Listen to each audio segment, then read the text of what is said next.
heroes. There's a saying in Nashville, it all begins with a song. Some songs have become hits time after time.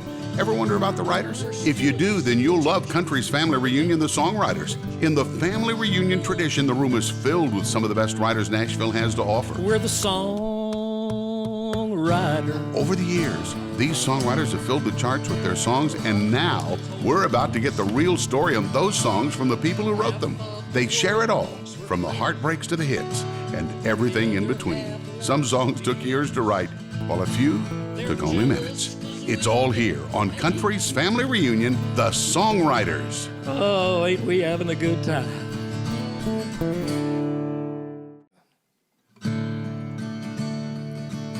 Well, in honor of this auspicious occasion, some of the greatest songwriters in the world in this room, I'm going to dedicate this song to every one of you, because people don't always understand what songwriters are really like. And this is a true story. We get to break out of prison, make love to our best friend's wife, have a beer for breakfast in Boston, and drink rum in Jamaica that night. We get to tell all our secrets in a code no one understands. We get to shoot all the bad guys and never get blood on our hands. We're heroes, we're schemers, we're drunks, we're dreamers, we're lovers, and sometimes we're fighters. We're students, we're teachers, we're the devil, we're preachers, we're true love, but mostly one-nighters. We're the songwriters.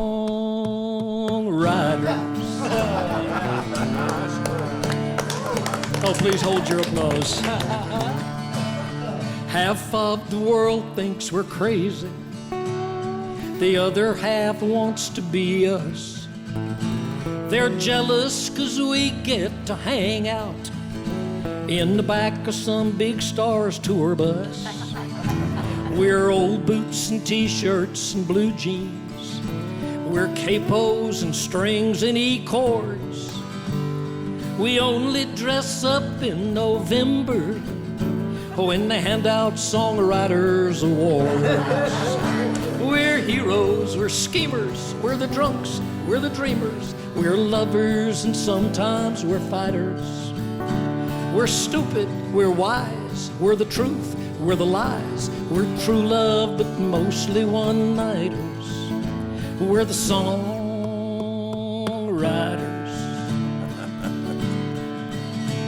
We write bridges, cross them and burn them, teach lessons but don't bother to learn them. Our mamas don't know what we're doing or why we stay out all night long. I told mine I was a drug dealer. She said, well, thank God you ain't writing songs. We're heroes, we're schemers, we're the drunks, we're the dreamers, we're lovers, and sometimes we're fighters. We're the students, we're the teachers, we're the devil, we're the preachers, we're true love, but mostly one-nighters. We're the songwriters. Of course, everybody in this room knows the difference between a large pizza and a songwriter. A large pizza can feed a family of 4. Oh, ain't we having a good time?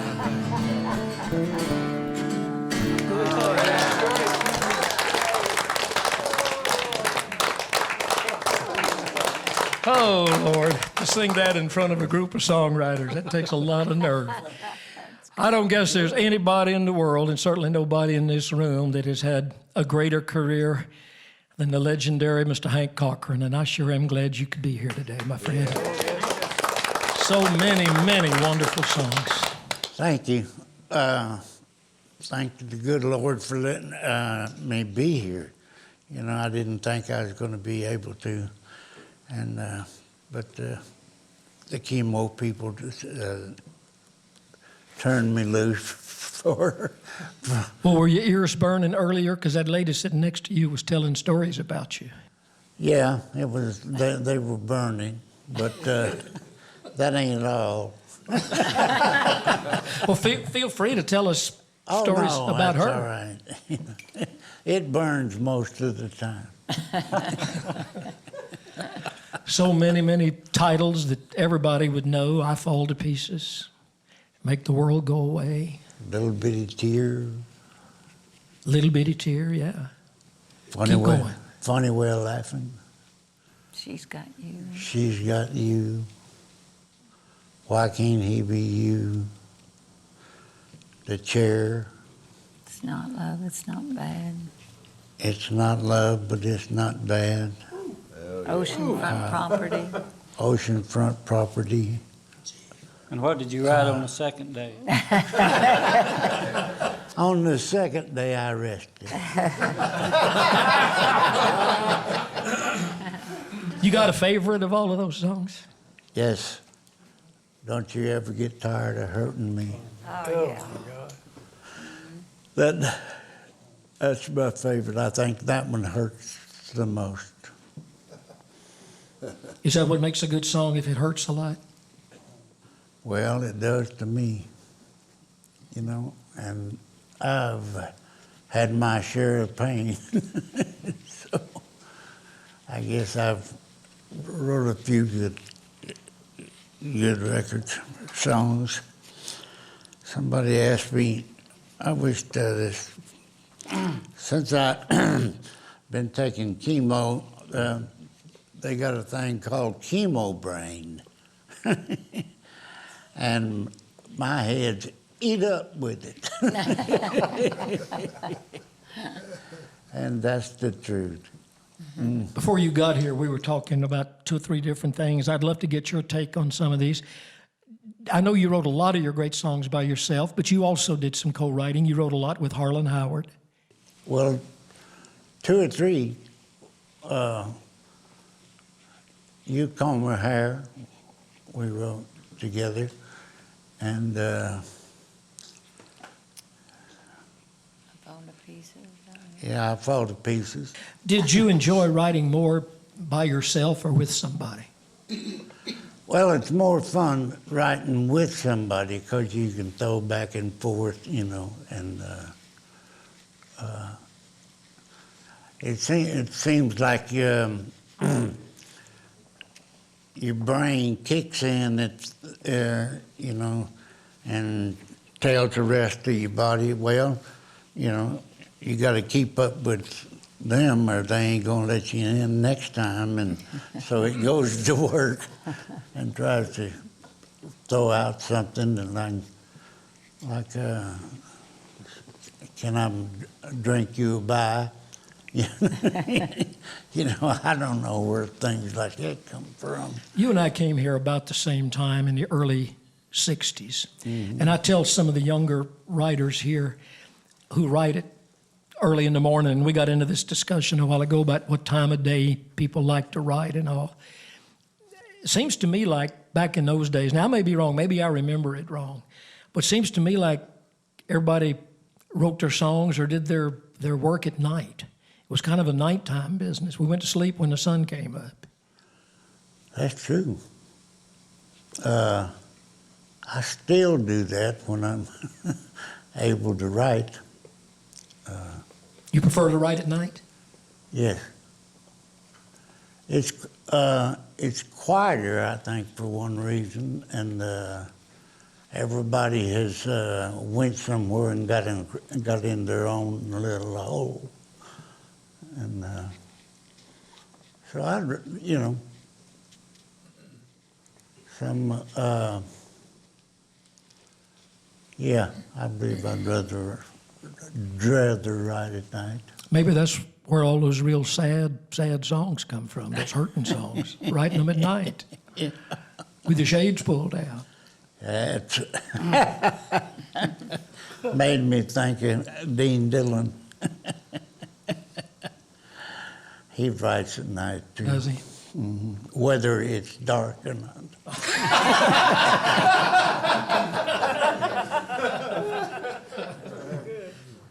Some of y'all in the room may not know this, but Tom, your song a while ago about 16th Avenue, this man has probably spent more time on 16th Avenue than all the rest of us put together. He not only wrote the songs, this guy was a master of taking those songs to recording sessions. And a lot of the sessions, most of the sessions in those days were done in the evening, 6 to 9 and 10 to 1 in the morning, nighttime sessions. There is no telling how many hours Hank Cochran has spent sitting in recording sessions just with a song just kind of tucked in your pocket somewhere. And if anybody said, well, we need one more song, you'd just happen to have one, wouldn't you? Yeah.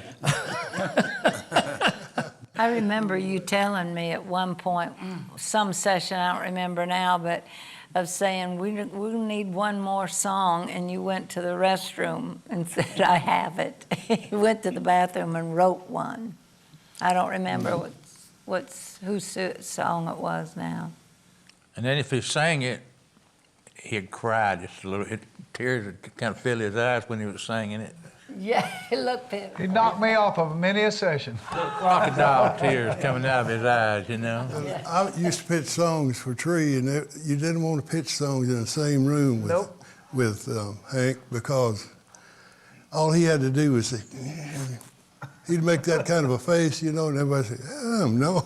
They'd see Hank over there, he'd say, So, you don't remember that probably, but I do. would he just turn on the tears to sell his song? Like the song wasn't any good. Yeah. In '65, I had written a song, finally got a song to make it, a song called How Long Has It Been? Bobby Lewis. And so I had the follow-up, because this kid had never had a hit, and I was number 4 with him. I thought, boy, I'm in like Flint. And I was, until session time, and Putman showed up. And guess who didn't get anything to follow that up? Name starts with S.T. But he was the best.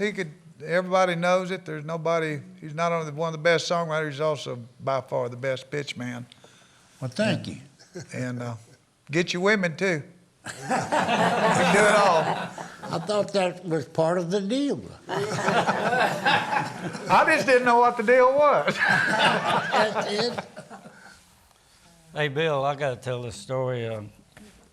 Back in the 80s, Hank and Dean Dillon and Vern Gosden and myself were doing a lot of writing. And Hank and I had gone out on the bus with Vern somewhere down in Alabama, I think. And Vern had done his show, and we went back to the hotel. We was going to write a song. And that's back when I was still smoking a lot of the Willie stuff, you know. And me and Vern were just completely toasted. I mean, we were pretty much paralyzed about 3 in the morning. And I don't know what Hank was on, but it was taking him the other direction from where we were going.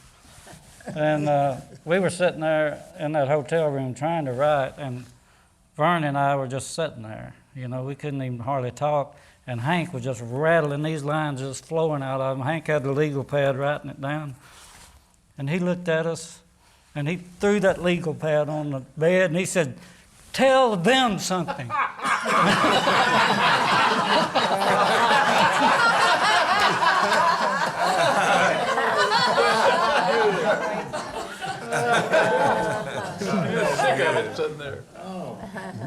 He was sick of it. You had a cabin over in the mountains at one time where you would take a lot of your friends over and y'all would spend days kind of holed up in the cabin writing songs. This is true. Most of Set 'em Up Joe was written there. Yeah. Over at that place in Gatlinburg on the river. What a fertile nest you came out of, too, out there at Pamper Music. You talk about 16th Avenue. 2 Mile Pike wasn't bad with little Pamper Music out there back in those days, because Harlon Howard was there. You were there. Some guy named Willie Nelson was there. Who else? I mean, it was just all kinds of writers out there. Don Rollins. Remember Don Rollins? Yeah. Yeah, Don Rollins. Price. And you not only pitched your song, you pitched a lot of their songs, too, as part of Yeah. what you were doing for the company. Well, I figured, you know, they'd do the same for me. So as soon as I got mine cut, I didn't care. But not until you got yours cut, right? Oh, there were some great days.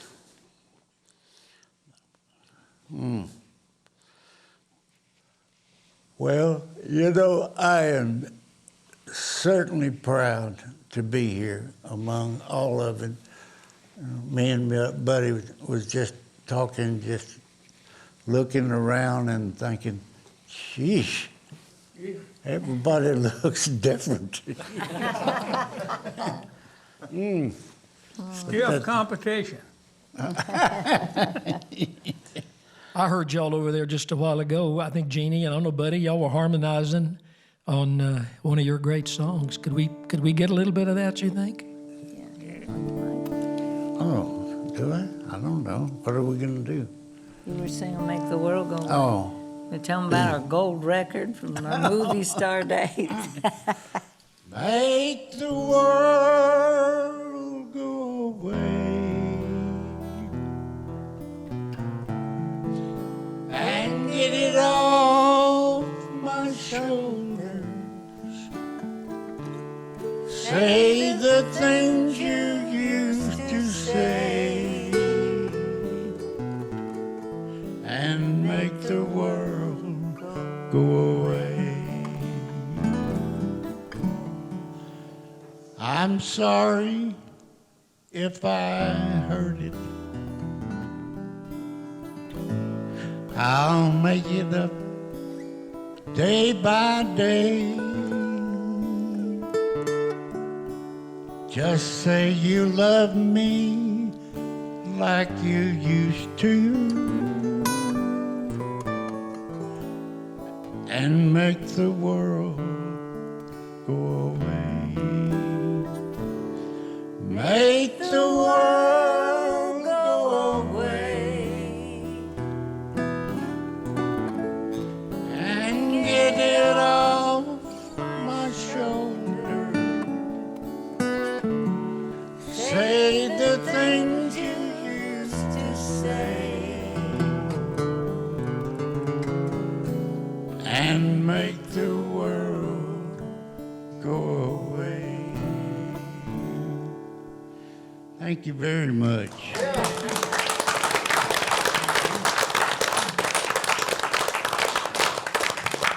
Did you know that was a hit when you wrote it? Boy, I thought so. You know, I was so excited when me and this girl had went to the movies, and the line, I don't remember exactly how the line was in the movie, but I just grabbed her hand and I said, "Come on, let's go." And she said, but the movie ain't over." And I said, "Hell it ain't."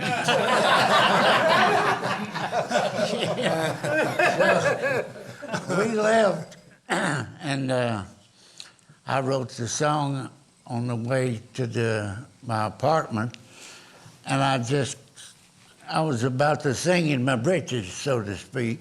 And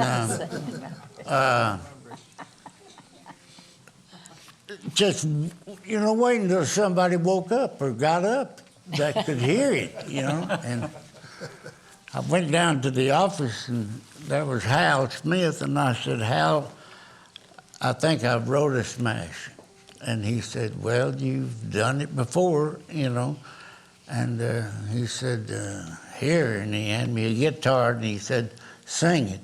So I sung it, and he just looked at me and didn't say a word, just looked at me. And I said, "What's the matter?" And he said, "Hank, I don't know how to tell you this, but I believe that's the worst song you ever wrote."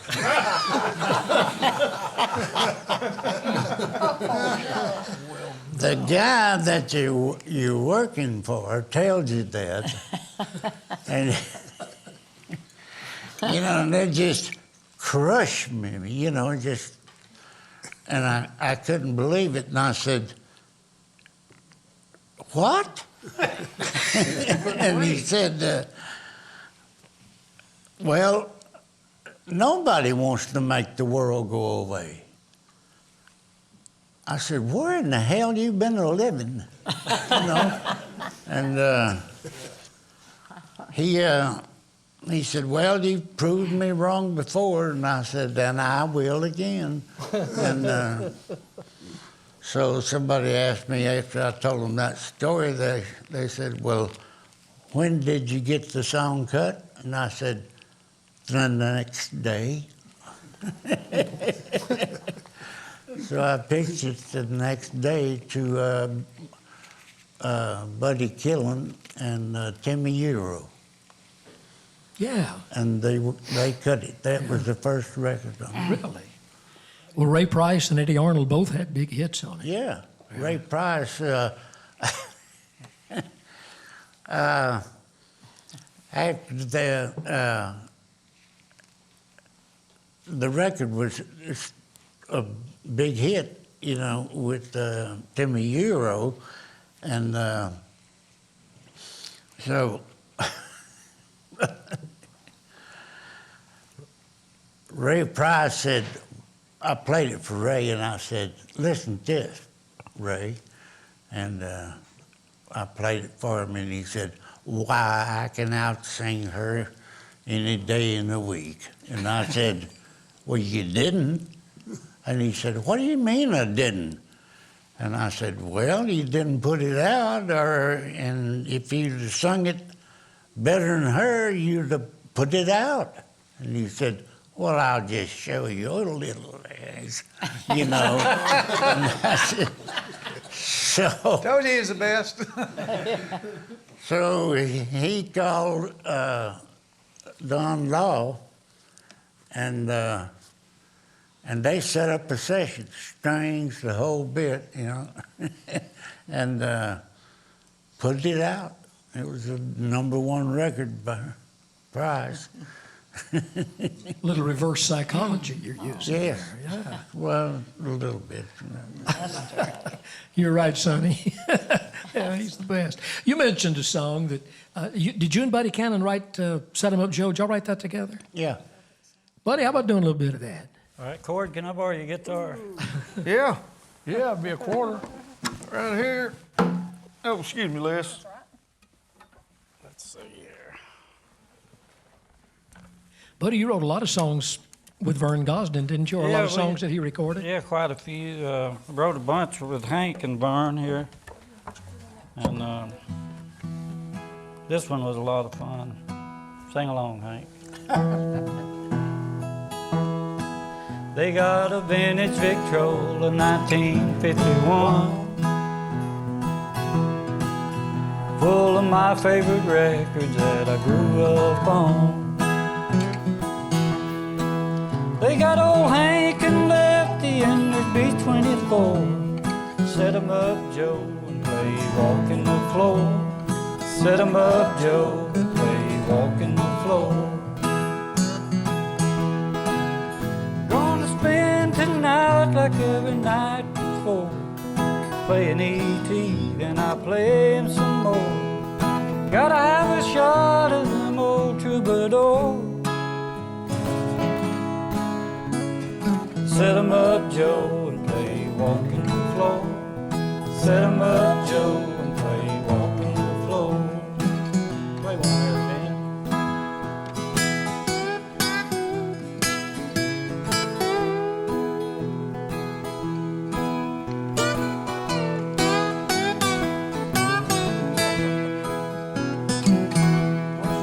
Well, all my neon neighbors, they like what I play,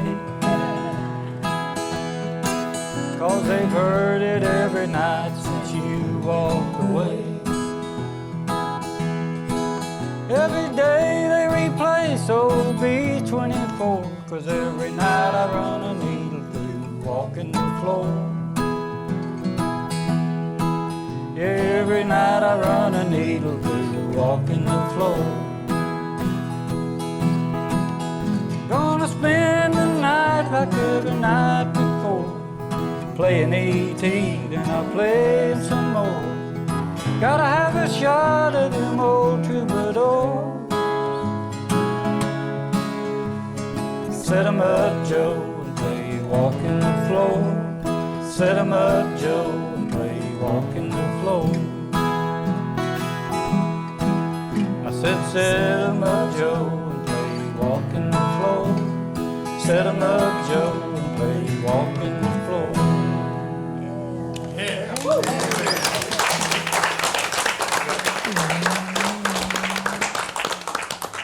Got to interrupt you for a minute. Sonny Curtis and Dallas Frazier were supposed to have been here with us, and there were deaths in their family, and we were going to surprise Dallas Frazier with a guy who sang one of his songs, and he stopped in, and I'm going to bring him in right now. Gene Watson. Gene. Thank you, Larry. Bill, Let's get this mic up, is guys. it on? I can't. I'll tell you, I've been sitting out there enjoying all this. You know, if it hadn't been for all of you guys, I don't know what I'd have done, because I'm sure not a songwriter. But I feel like I'm in the midst of greatness. I was listening to Hank a while ago talking, and I was over at Pete's place recording one day, and I recorded a song called Speak Well of Me to the Kids. And when I came in to listen to the playback, Hank was in there and had big old tears running down his face. But I just really feel out of place. I feel flattered, you know, being invited here. I wish Dallas could have been here. I'm not sure I'll be able to do this song justice, but I think between me and Jimmy over there, we're going to try it a little bit. And thanks for having me.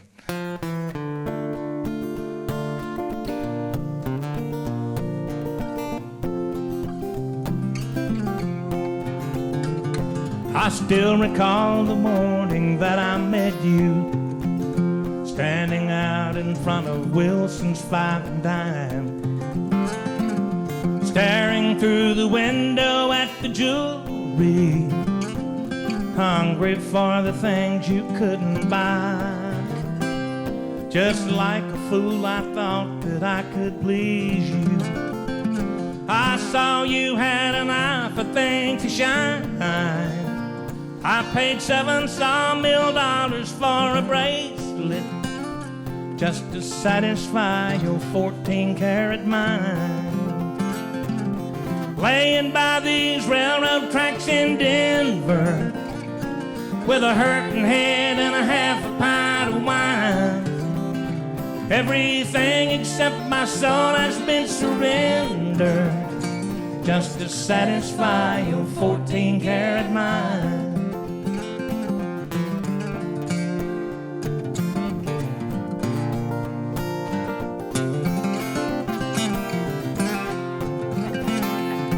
The cabin that I built in West Virginia was not enough to keep you satisfied. 'Cause a man that's got a sawmill occupation can't afford to feed a rich girl's appetite. I wonder if you're still with Willie Jackson. Sometimes I wonder if he's still alive. Oh, Willie, he gave up his wife and children just to satisfy your 14-karat mind. Laying by these railroad tracks in Denver with a hurting head and a half a pint of wine. Everything except my soul has been surrendered just to satisfy your 14-karat mind.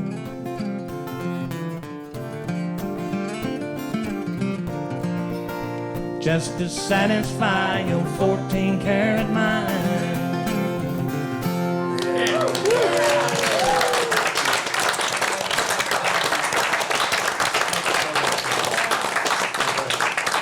Great Gene Watson.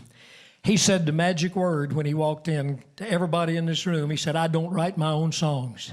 Yay! Every songwriter in here's ears perked up. I've got the title of the new album. You wrote the title song did. of his new album? Me and Rebecca Lynn Howard did. What's it called? It's called A Taste of the Truth.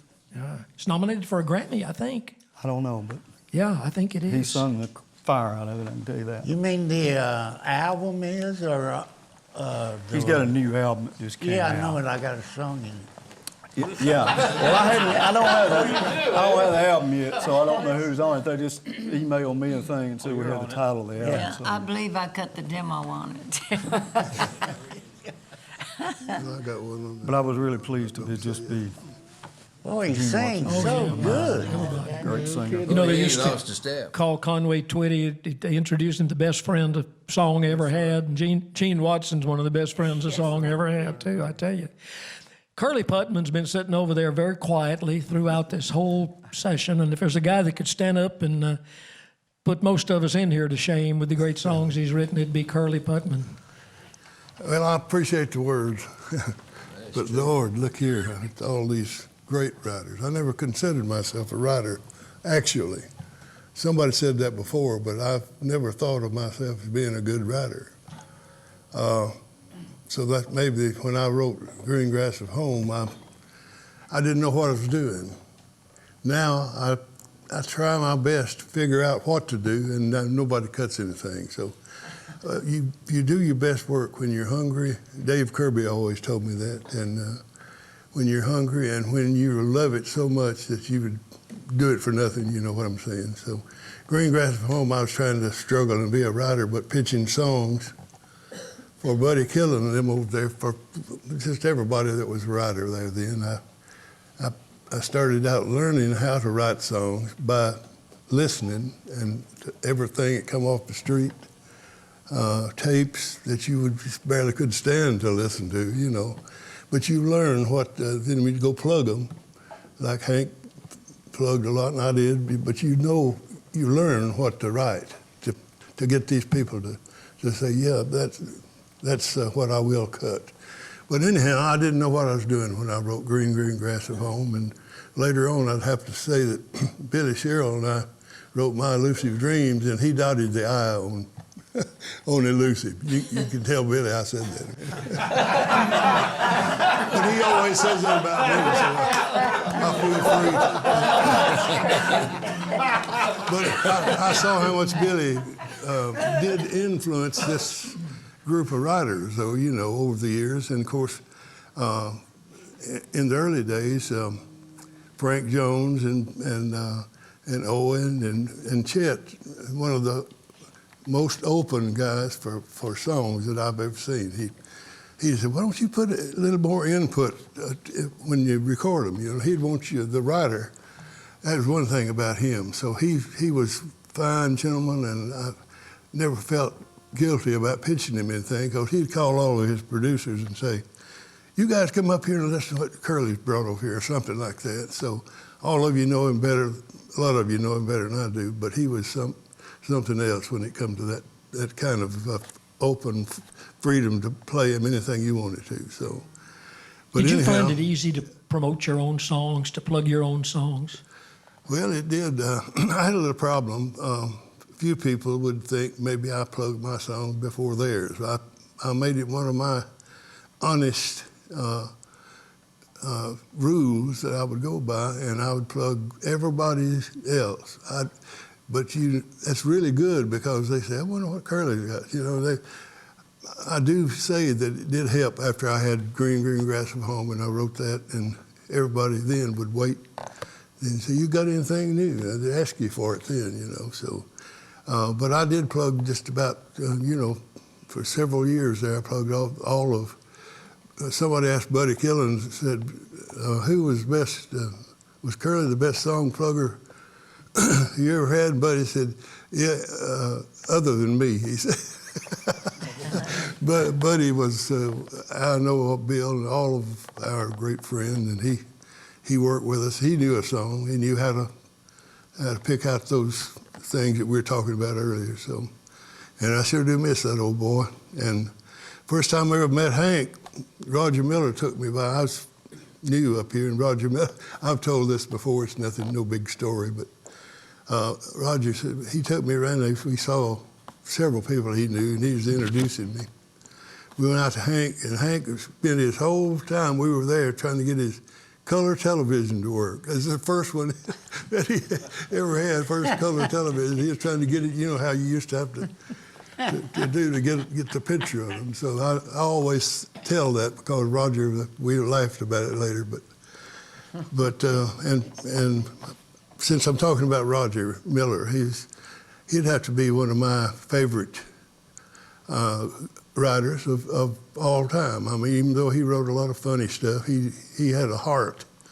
Oh, yeah. And when you write husbands and wives with just a couple of verses or half a verse or something, he never did write long, songs. And so if you can do it in a verse and a little humming and a chorus, I mean, man, you're saying some powerful stuff, I think. And so Roger was one of my heroes, and we sure miss him too. He was something else. How about laying a little green grass on us? Do what? What'd you say? I said, why don't you lay a little bit of the green grass at home on us? Okay. The man that wrote it.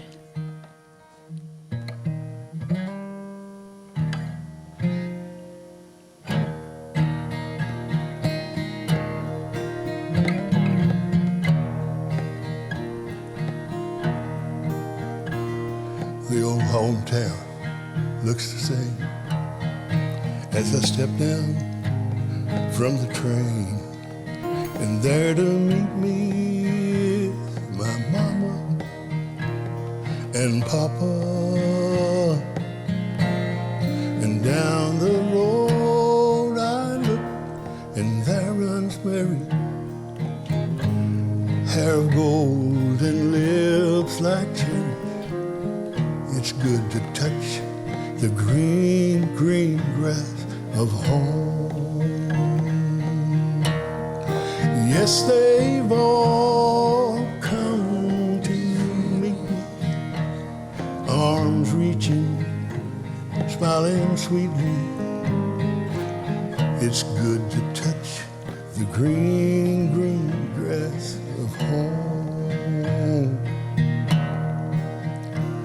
The old house is still standing, though the paint is cracked and dry. There's that old oak tree, and that I used to play on. And down the lane I walk with my sweet Mary, hair of gold and lips like cherries. It's good to touch the green grass of home. Play just a little bit. Then I wake and look around me at the four gray walls that surround me, and I realize, Lord, I was only dreaming. I'm sorry. For there's a garden, and there's a sad old pottery. Arm in arm, we're gonna walk at daybreak. And once again, I'll touch the green grass of home. Yes, they've all come to see me in the shade of that old tree as they lay neath the green grass of home.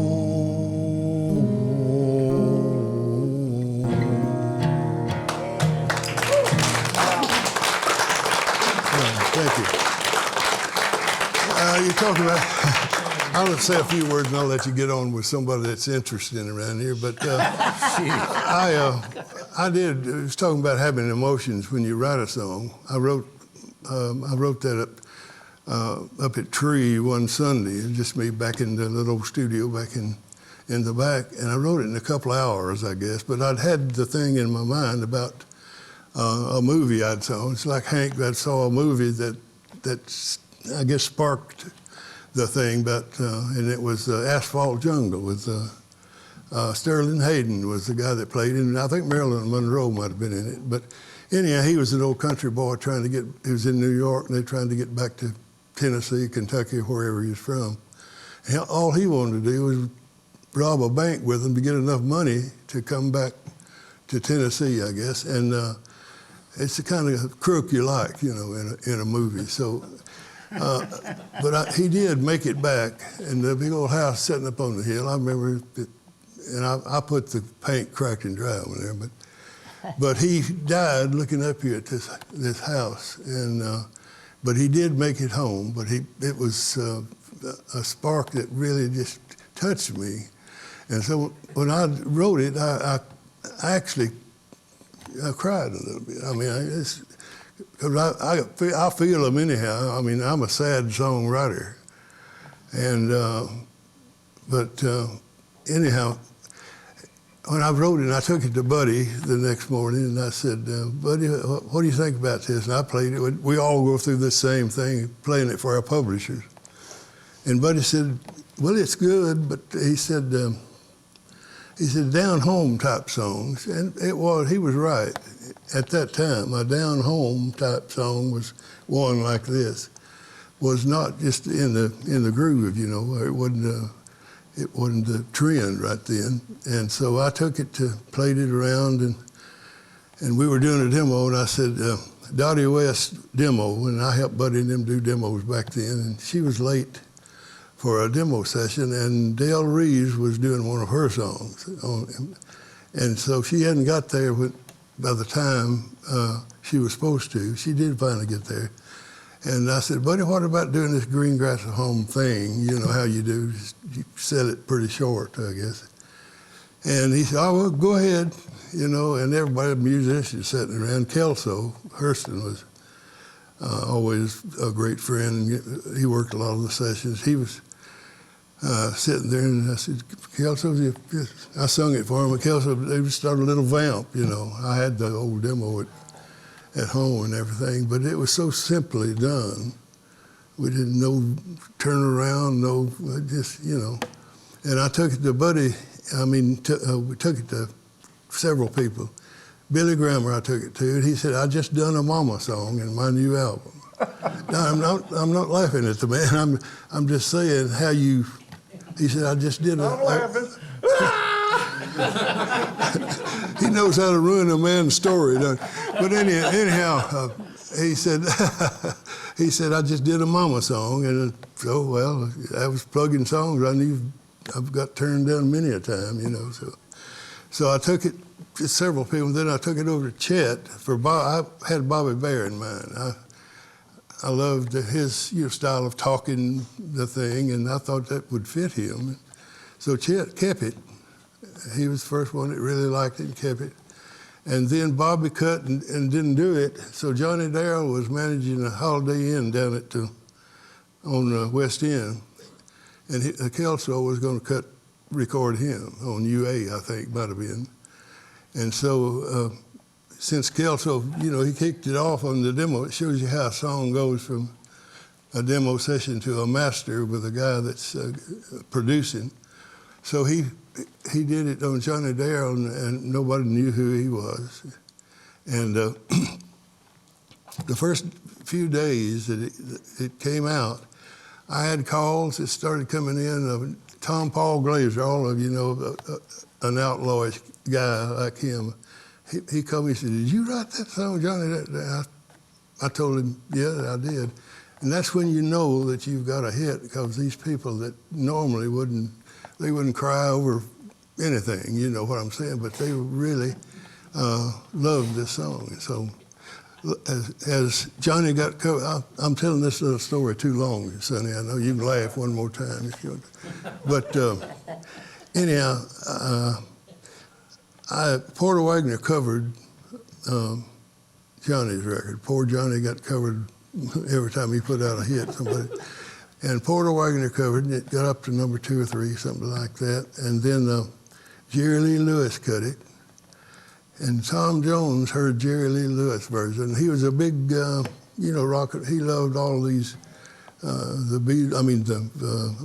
Everly Brothers. They all loved a lot of the country things. And Jerry Lee Lewis, of course, he was a big fan of his.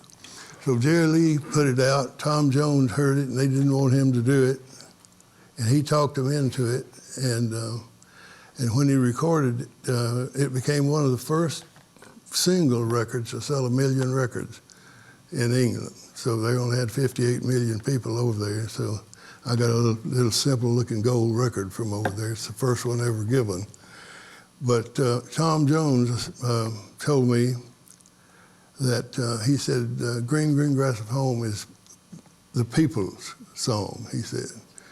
Yeah. You can go up to anybody and ask them about that song. Most of them, not the young ones, because a lot of them don't know who Tom Jones is or what, But I'm not saying this.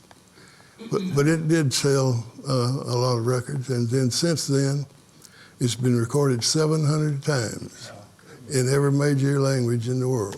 Wow. Good grief. So now I'm that 700 times is I'm repeating what they told me at Sony. So I don't know. That sounds like a lot. Well, of course, that ain't your only rodeo. You wrote or co-wrote with Bobby Braddock, He Stopped Loving Her Today. You wrote a big hit song with that guy sitting next to you there, Sonny Throckmorton. I was looking up on that wall over there. It's a second song down on that panel. Tell me about that one, Sonny. How'd that come about? It's all his idea. Oh, okay. No, it was mine.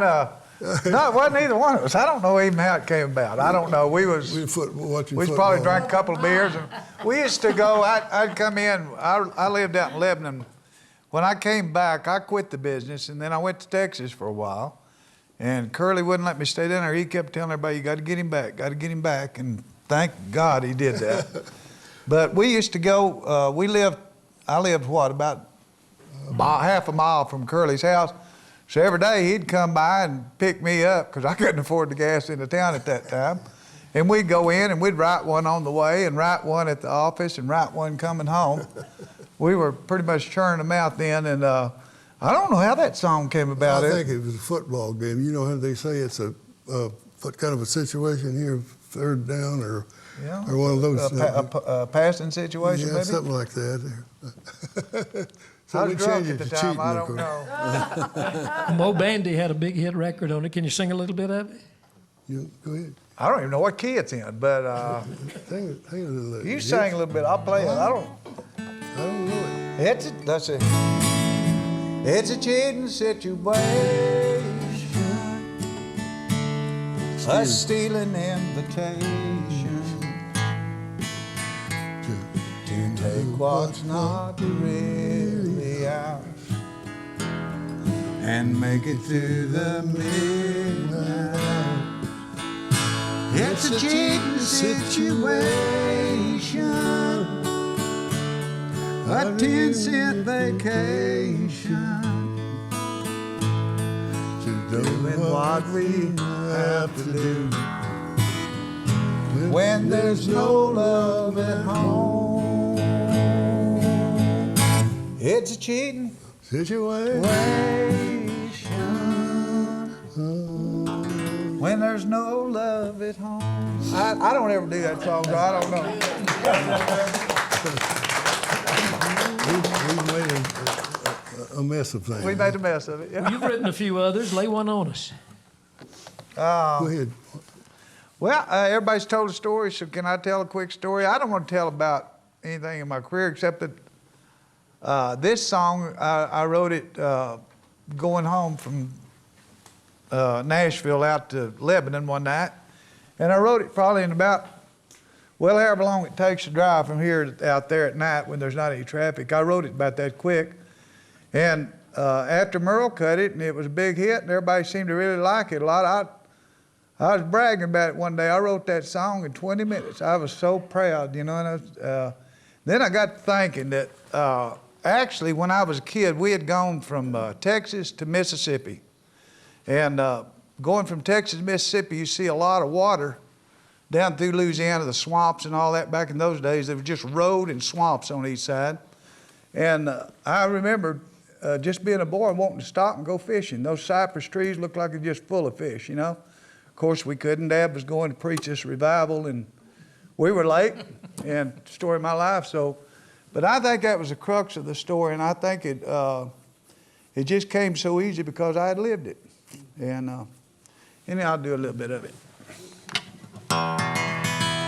And I never ever planned on learning how to yodel. That was something in the Pentecostal church you don't do a lot of. But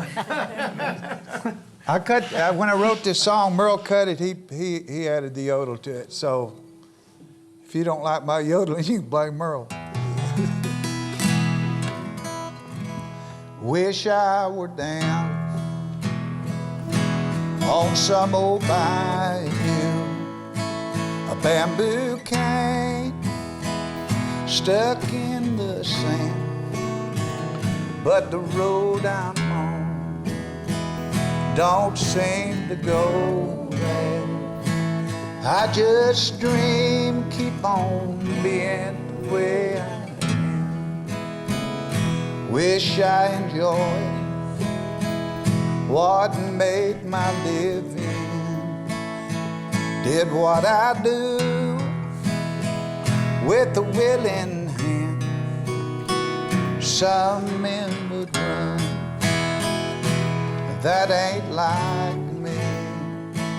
I just dream, keep on being the way I am.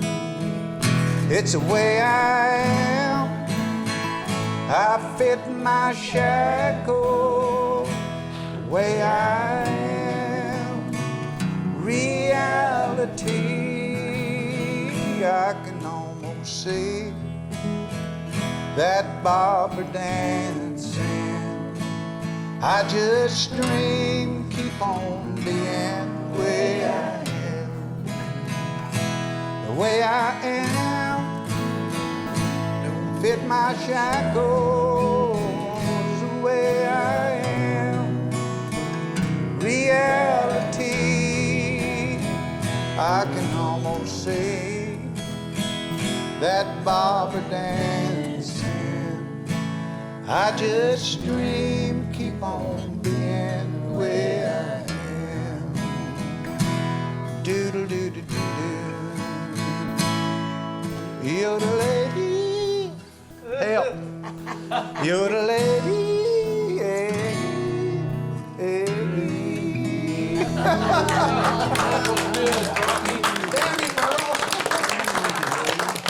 I used to give yodel, yeah. Mighty fine. That's great, Sonny. Jan Howard, Yes, sir. married for years to Harlon Howard. We've mentioned his name many times. What was it like having a great songwriter like Harlon Howard around the house? Well, for one thing, when I met Harlan, he wasn't a great songwriter. He was working in a factory in California, and I was a secretary. And Win Stewart introduced us, but he was getting started as a songwriter. He loved to write, and he and Win used to write together. And there was this group out in California: Bobby Bear, Win Stewart, Buck Owens. You know, they were just friends, but they'd get together. And Skeets McDonald was also another one. And so they were just around a lot, and everybody would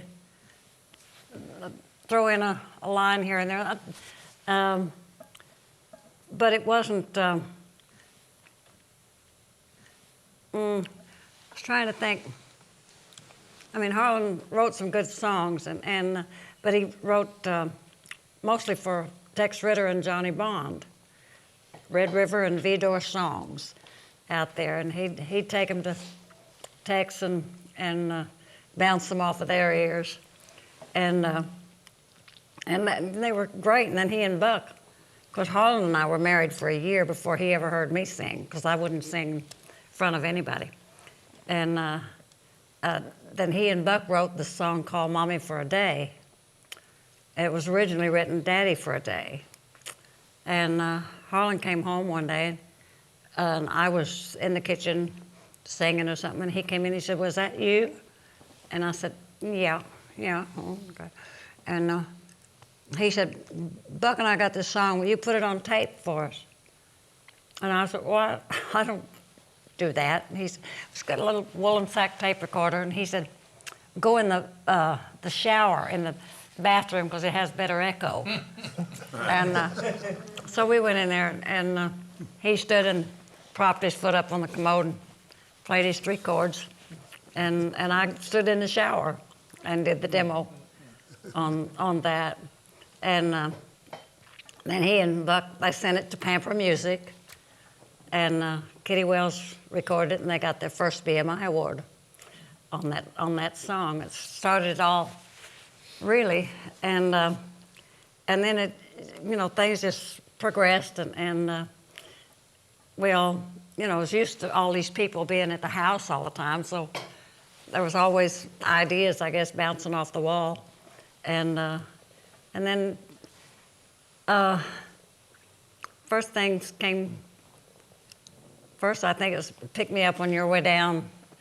After that, and then that was a great hit for. Actually, I think Heartaches was.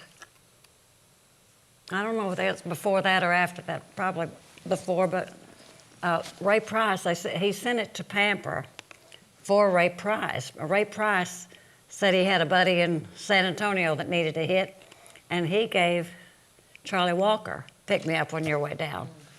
Now, if I get this right, and then, of course, Harlon did Heartaches with a number. But I heard all of these songs first. I heard them as they were being written, and exposed to a lot of great writers and songs. Throughout my career, I've been very fortunate, and this is one of those days. Very fortunate. When did you start trying to write? Well, as I said a while ago, as a writer, being in the midst of all this great talent in here, that will kind of intimidate you a little bit, maybe me. And then Bill and I have been friends. You and I have been friends since 1959 or whatever. And there's another intimidating force, between Harlon and Bill and everything. But I didn't. I wrote quite a bit, and I don't know how to put this. I always thought you kind of underrated yourself as a writer, because you'd start well, little like things. I said, it was kind and of not finish intimidating them. every now and then, I guess I did tend to do that, and still probably do. I write a lot now and put it in a trunk. I've got a trunk full at my house, so if anything happens to me, go get that trunk. And but I'll tell you, and everybody here, you gave me more confidence in my writing, and really did. I wrote a song one day and wrote it in 10 minutes at my house one Sunday afternoon. Then we went on the road, and it was on the bus, and I was singing. I was just plunking around on my 3 chords, and you said, "What's that?" And I said, "Oh, it's just something I wrote a little bit." And you said, "I like that. I'd like to record that." And you went in the next day and recorded it, and it was called "Love Is a Sometimes Thing." And you had a #1 record, I think, on it, and the title of an album. And that gave me a lot of confidence. And then we wrote a few together. One of the great stories, let me share this with the people in the room. I'll be as quick as I can. Jan and I had done a concert in Asheville, North Carolina, and we were flying back to Nashville on a private plane. Conway Twitty had been on the same show, and at that time he was still living in Oklahoma City, and he had a plane.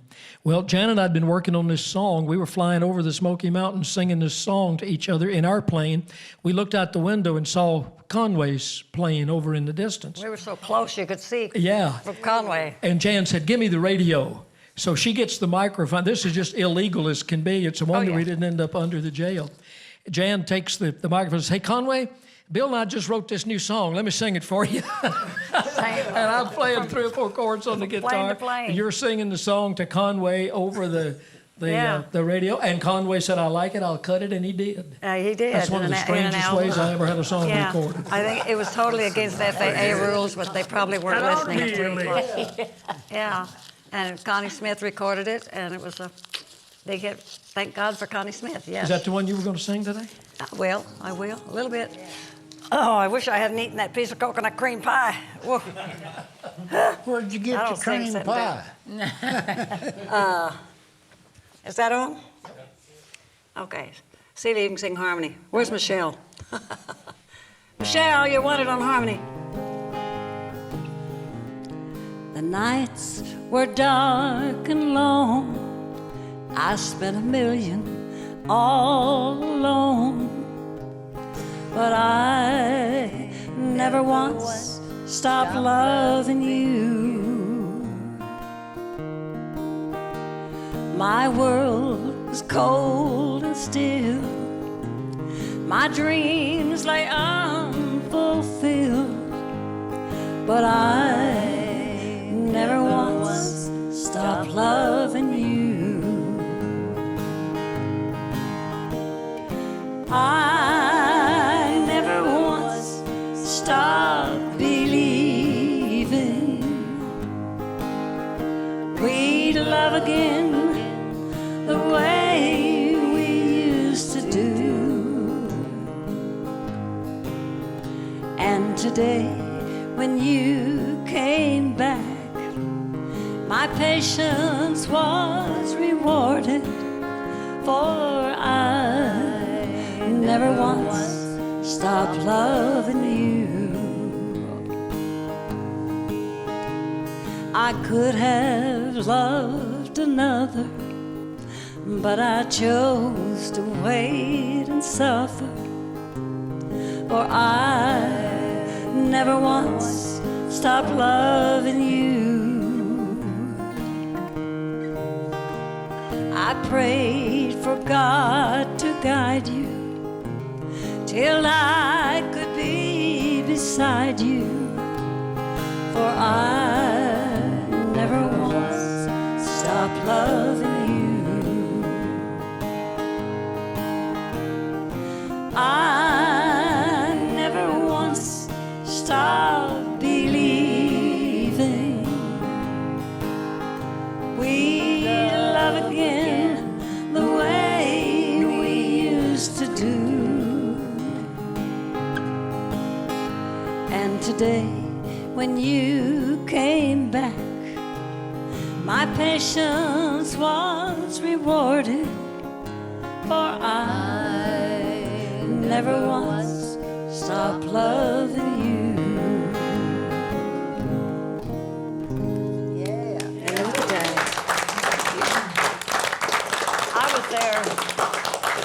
I was there when I Fall to Pieces was written. Remember, Hank? You came over to the house, and Hank had the idea. And we had just moved here from California, and we lived at 4704 Grinstead Place in Inglewood. Yeah, I'll never will forget that. And we turned the garage into this little writing room, studio type. And Hank and Harlon went out there, and I sat on the desk and listened to it being written. And And then you cut the demo on it too, the first I demo. cut the demo on it, and very proud of that. Boy, them garages catch hell when a songwriter moves in, don't they? Did you write a lot of songs in garages? Well, we turned the garage into a studio, practically everybody, you know. Somebody said they had this fantastic idea. You turn a rumpus room into a garage. Never been done. I got to tell you something about that song. Harlan or you or somebody, they pitched it to everybody. I took it to Owen. He pitched it to, tried to get Roy Drusky to record it, and he turned it down. And then forgot who else. I think Brenda Lee turned it down. And at that time, Patsy's contract was up, and it was being renewed with Decca. It was a yes or no whether on that session whether she was on Decca or not, and she needed a $1,500 advance. And Owen said, "You record this song, and you get the $1,500 advance." And if Charlie was here, he could verify that.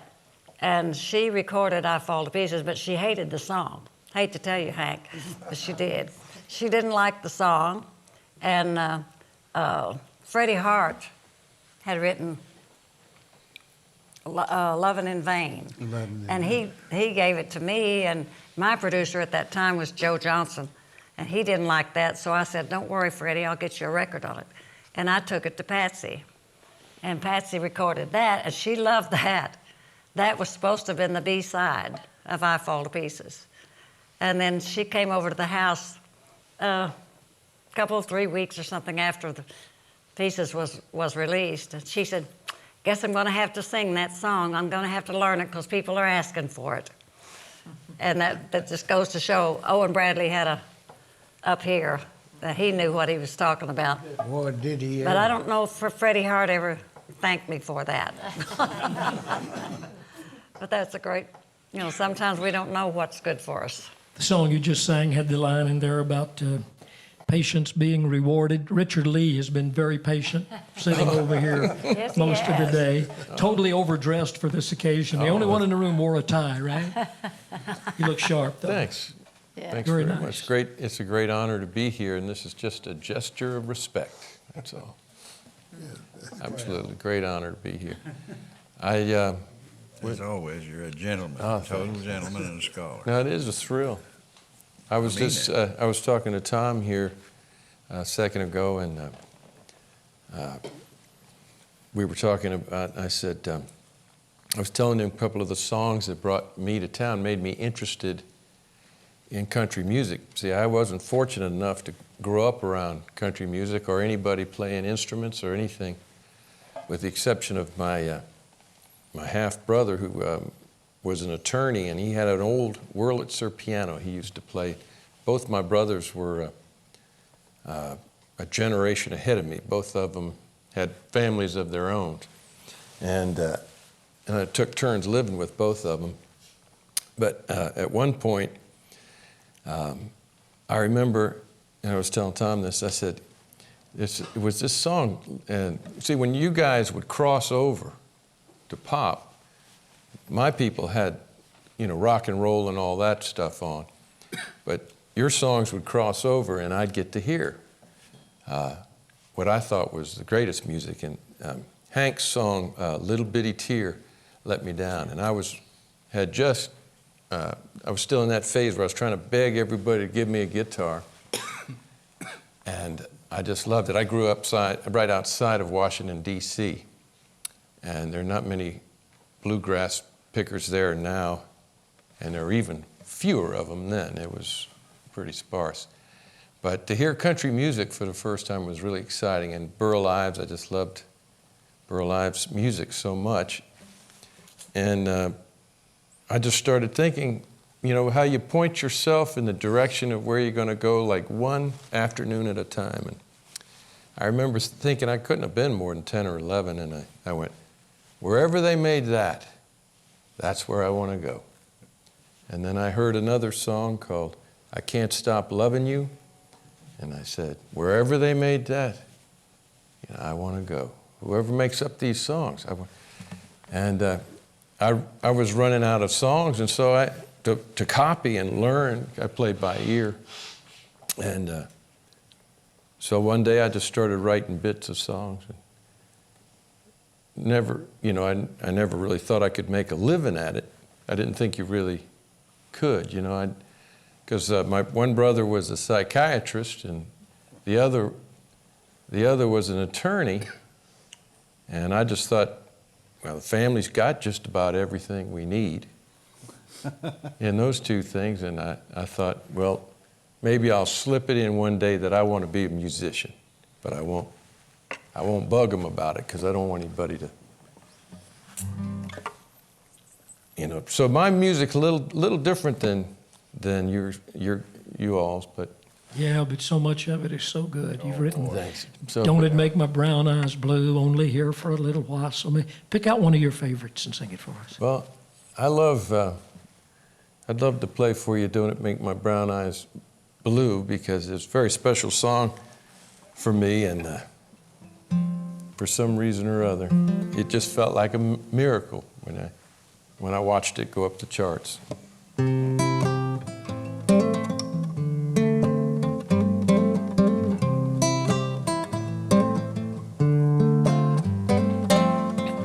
Don't know when I've been so blue, don't know what You found someone new, and don't it make my brown eyes blue? But I'll be fine when you're gone. I'll just cry all night long. Say it isn't true, and don't it make my brown eyes blue? Tell me no secrets, tell me some lies. Give me no reasons, give me alibis. Tell me you love me, don't let me cry. Say anything, but don't say goodbye. 'Cause I didn't mean to treat you bad. Didn't know just what I had. But honey, now I do. Ooh, and don't it make my brown eyes, don't it make my brown eyes, don't it make my brown eyes blue?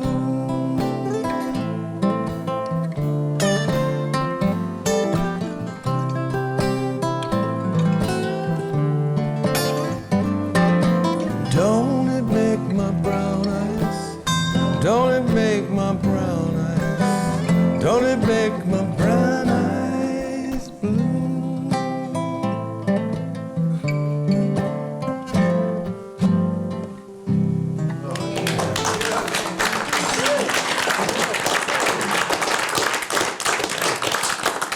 Did you realize when you wrote that it would be best done, or at least be a big hit, by a female, or did you think of it in terms of male or female? Well, I was thinking in terms of female because I had just had a song and a hit by a beautiful young singer, Crystal Gale, a song called I'll Get Over You.